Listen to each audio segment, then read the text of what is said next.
Confronto a reclamare per cavalli di 4 anni sul miglio in 7 dietro l'autostart, 1 Beste Uo, 2 Byron del Ronco, 3 Brios, 4 Beautiful Trio, 5 Baltic Mabel FM, 6 Bonita Call, 7 Beren. In chiusura Brios è il più appoggiato, numero 3 Andrea Vitaliano in sediolo.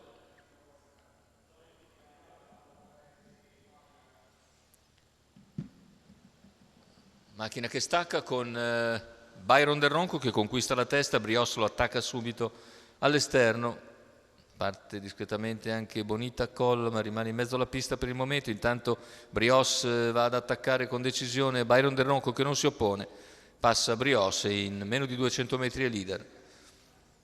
14,6 primi 200, terza posizione per Besteuo, rimane al largo invece Bonita Call.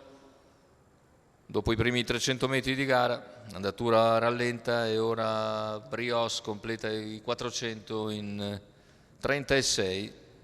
All'esterno Bonita Call va a coprire Byron del Ronco mentre Beautiful Trio fa lo stesso con Besteuo. L'ultima pariglia formata da Baltic Mabel che all'esterno sopravanza Beren. Intanto il giro di gara in 1-1-3, in vantaggio è sempre il favorito Brios con Andrea Vitaliano, in seconda posizione si mantiene Byron del Ronco, all'esterno Bonita Call. Quando siamo a 650 dall'arrivo non cambia nulla tatticamente, Beren cerca di venire via dalla coda del gruppo.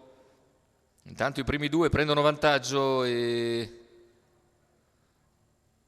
in seconda posizione Bonita Call ma rimane sempre all'esterno di Brios. Si fa luce intanto Beren dalle retrovie. Beren avanza, è ancora in terza corsia perché ha subito l'anticipo da parte di Besteuo. Intanto insiste Bonita Call al largo di Brios, viene via in quarta ruota addirittura Beren, retta d'arrivo con Brios che si presenta ancora in vantaggio ma a centropista avanzano Besteuo e Beren. Finale con Besteuo che passa e vince nei confronti di Beren, terzo posto per Bonita Call. 1.15.2 si è viaggiato davvero forte, 29.9 a chiudere dopo un penultimo quarto in 29.6.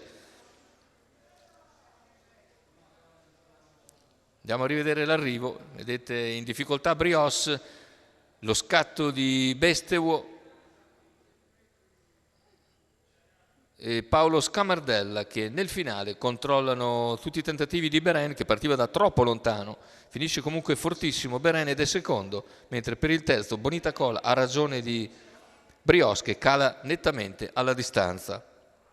Besteuo e Paolo Scamardella per conto della scuderia bianchera.